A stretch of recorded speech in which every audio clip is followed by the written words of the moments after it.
Hello everyone, आज हम discuss करने जा रहे हैं प्रॉब्लम नंबर 1218 लॉन्गेस्ट अरिथमेटिक सब sequence of a given difference. तो प्रॉब्लम स्टेटमेंट क्या कहता है कि आपके पास एक अरे गिवन है और एक डिफरेंस गिवन है, ठीक है। तो आपको एक length of the longest subsequence in array return करना है जिसमें arithmetic subsequence between adjacent element same हो, ठीक है, is equals to the difference of. Okay, so सबसे पहले सबसीक्वेंस क्या है? सबसीक्वेंस का मतलब ये है कि आप उस अरे से कुछ एलिमेंट चूज कर सकते हो same order in which they are occurring. Okay, मतलब कंटिन्यूस या फिर नॉन कंटिन्यूस भी हो सकता है, बट ऑर्डर उनका सेम है। जैसे फॉर एग्जांपल 1 अगर 2 से पहले आता है तो आपको रिजल्ट में भी 1 2 से पहले आना चाहिए। ओके, एंड क्या है कि आपको वो एलिमेंट चूज करने हैं जिनका डिफरेंसेस, मतलब जिनके बीच में डिफरेंस सेम हो। ओके, एडजेसेंट एलिमेंट्स के बीच डिफरेंस सेम हो, और सबसे लॉन्गेस्ट ऐसे कौन सा सबसीक्वेंस हो सकता है। Okay, so for example let's से 1 2 3 4 गिवन है आपको और उनका डिफरेंस 1 है। तो आप देख रहे हो कि सारे नंबर्स के बीच में डिफरेंस 1 है, तो आपका वही वही रिजल्ट, वही अरे आपका आंसर बन जाता है। और इसका सिंस मतलब इसका लेंथ 4 है तो हमने 4 रिटर्न किया। सिमिलरली 1 3 5 7 इसमें हर एक के बीच में डिफरेंस सी 2 है, बट हमें डिफरेंस 1 चाहिए। तो ऐसे कोई एलिमेंट्स है ही नहीं कि पेयर ऑफ एलिमेंट्स है ही नहीं जिनका डिफरेंस मतलब 1 हो। सिमिलरली हम -2 की बात करें अगर, तो इफ़ यू सी हियर, मतलब जैसे फॉर एग्जांपल -2 मतलब क्या, 7 5 3 एंड 1। ओके, तो अगर आप ये चार नंबर्स का कॉम्बिनेशन लेते हो तो इसमें देखिए कि 7 और 5 के बीच में डिफरेंस -2 है, 5 और 3 के बीच में डिफरेंस -2 एंड 2 3 एंड 1 के बीच में -2 है।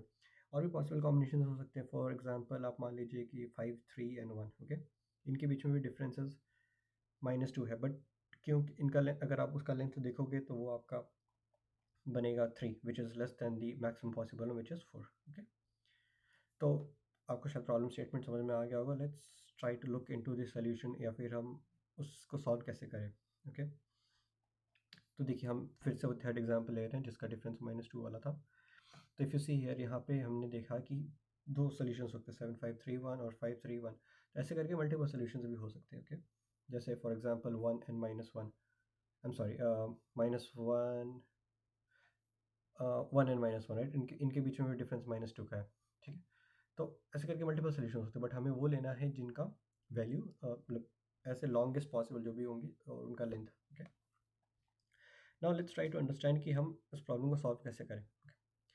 तो if you look at the example, हमें मतलब हम किसी भी अगर इंडेक्स पे अगर खड़े हैं, ओके, हम किसी भी इंडेक्स पे अगर खड़े हैं ना, उस वैल्यू, मतलब लेट्स अज्यूम कि उसका आंसर जो होगा या फिर उस इंडेक्स के करस्पॉन्डिंग जो आंसर होगा वो डिपेंड करता है कि उससे पहले वाला जो था, उस अरिथमेटिक सबसीक्वेंस में उससे पहले वाला जो एलिमेंट था उसका उस पॉइंट पे आंसर कितना था। Okay, so for example let's say we want to find 3 पे क्या है, तो it depends on the length of the subsequence ending at 5 on the left of 3। मतलब 3 से पहले जो एलिमेंट होगा वो क्या होगा, 3 minus -2 which is equals to 5। Okay, तो वो एलिमेंट मतलब जिसका वैल्यू 5 होगा उसके करस्पॉन्डिंग क्या वैल्यू थी, अगर मान लीजिए इस पे कुछ एक्स रहा होगा इसका आंसर, मतलब लेट्स से कि यहाँ तक हमने फाइंड किया कि आपके एक्स एलिमेंट्स हैं। ओके, तो एक 3 पे क्या होगा, एक्स प्लस 1 हो जाएगा, राइट।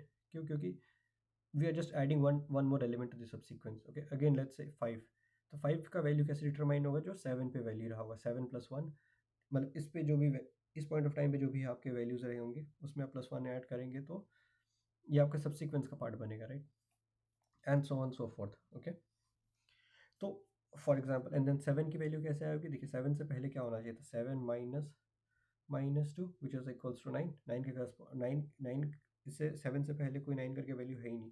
तो so at this means that this is the starting. तो इससे पहले कोई अगर हमें वैल्यू नहीं मिल रही थी, वी आर जस्ट अज्यूमिंग कि उसकी वैल्यू 1 है।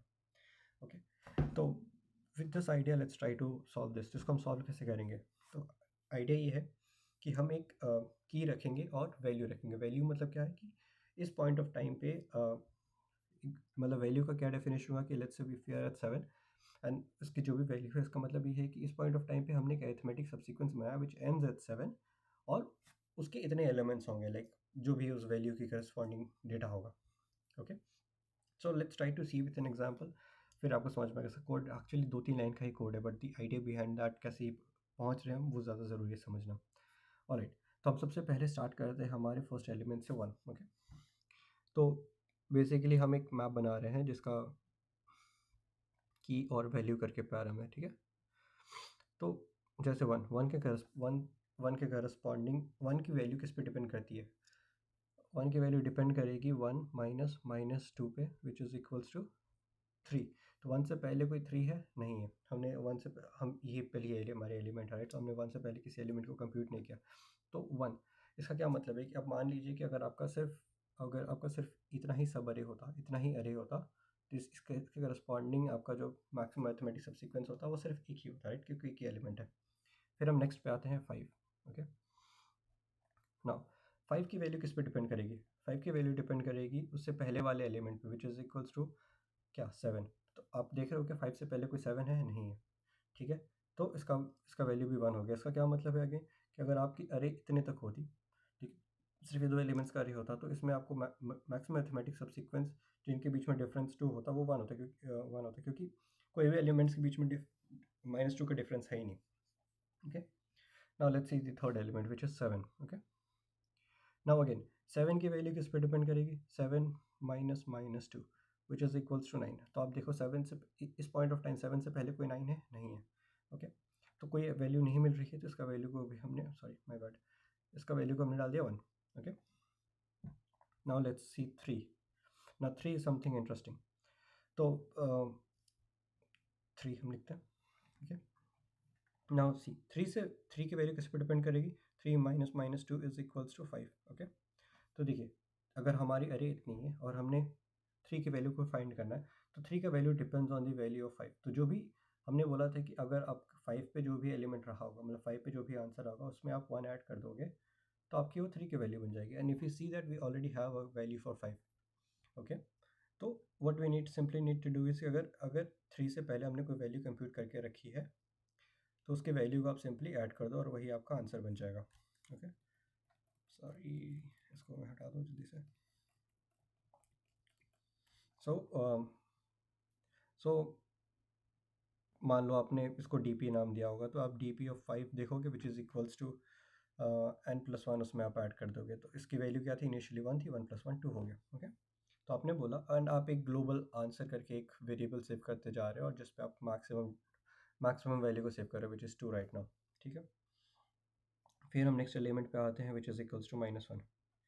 ठीक है, नाउ सी -1 के करस्पॉन्डिंग हमारे पास क्या है ना, इसी -1 minus -2 which is equals to 1। ठीक है, तो हमने देखा कि 1 के लिए भी हमने एक डेटा ऑलरेडी कंप्यूट करके रखा है पहले से, जिसके वैल्यू 1 है। ओके, तो -1 इसका क्या मतलब है कि आप मान के चल रहे हो कि आपका -1 is a part of the arithmetic सब sequence.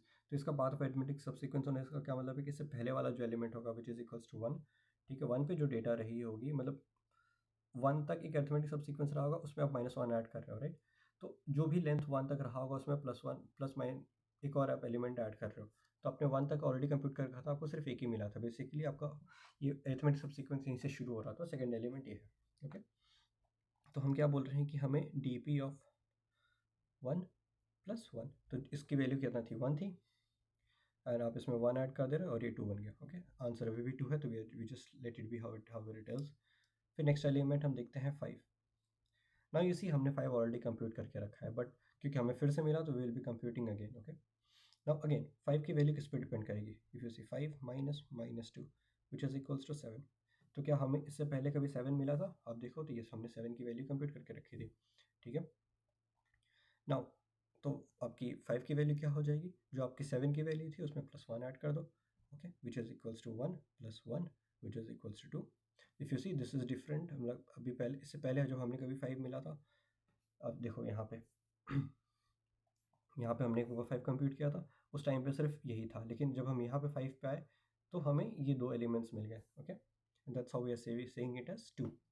Now next element that we see is 3। Okay, now तो देखिए हमने 3 के लिए एक बार ऑलरेडी कंप्यूट करके रखा था, but we are doing it again, because हो सकता है कि इस पॉइंट ऑफ टाइम पे हमें कुछ और मिल जाए। अगेन 3 की वैल्यू किस पे डिपेंड करेगी? डी ऑफ 5 पे। तो डी ऑफ 5 पहले हमारा 1 था, लेकिन इस बार 2 है। ओके, तो D of 5 + 1 which is equals to 3। तो हमारे को आंसर से बड़ा वैल्यू मिल गया, तो हमने आंसर को अपडेट कर दिया, 3 की वैल्यू भी 3 होगी। Now coming to 4, again 4 depends on value 6 6 हमारे पास कुछ है नहीं, मतलब 4 माइनस माइनस टू इज 6, 6 हमारे पास कुछ है नहीं, तो उधर से 0 आ जाएगा और आप 1 उसमें ऐड कर दोगे। Okay, coming to 2, 2 again depends on the value of 4, 4 4 पे हमारे पास 1 मिला था, तो 1 plus 1 which is equals to 2। फिर हमारे पास लास्ट मिला 1। Now what does 1 depends on, 1 की वैल्यू डिपेंड करती है 3 पे। Why? Because 1 minus of diff, तो आप 1 minus minus of diff, okay, 1 minus diff I mean, which is -2 here, तो 1 minus minus 2 which is equals to 3, और 3 पे हमने एक ऑलरेडी वैल्यू कंप्यूट करके रखी है 3 की। ओके, तो आपका 1 की वैल्यू क्या बन जाएगा, dp of 3 plus 1 which is equals to 4, और ये हमारे आंसर से बड़ा है तो ये 4, and we return this as our answer, and ये हमारा आंसर हो गया। सो आई होप आपको प्रॉब्लम स्टेटमेंट समझ में आ गई। So now let's quickly look through the code which is very simple. ठीक है, if you see, if you check the code, यही 4 लाइन का कोड है। ठीक है, तो पहले हमने एक डीपी करके एक अरे मैप बना लिया which is where storing DP, और हमने एक आंसर 1 सेव कर लिया, क्योंकि हम जानते हैं कि हमारा जो आंसर होगा वो मिनिमम 1 होगा ही होगा, क्योंकि हमारा जो अरे है 1 से शुरू हो रहा है। ठीक है, और फिर हम उस अरे पे आइटरेट कर रहे हैं, और फिर हम बोल रहे हैं कि आप उस अरे, उस ith एलिमेंट पे जब वो पुट करोगे, आप पहले चेक करोगे कि उससे उससे डिफरेंस पहले कोई वैल्यू था कि नहीं। अगर कुछ वैल्यू था, ठीक है, तो ठीक है, और नहीं मिला तो आप डिफ़ॉल्ट 0 लाओगे और उसमें 1 ऐड कर दोगे, जो हमने पहले देखा था, और फिर आप आंसर को उसके मैक्स ले लोगे और फिर आप आंसर रिटर्न करोगे। This is as simple as that. So I hope आपको ये प्रॉब्लम स्टेटमेंट समझ में आएगा, और अगर मैं इसको सबमिट करूँगा तो सबमिट भी हो जाएगा, तो काफ़ी सिंपल सा ही प्रॉब्लम है। सो लेट मी नो अगर कुछ डाउट्स हो आपको तो। तब तक have a good day, thanks for watching till now, have a good day, bye bye.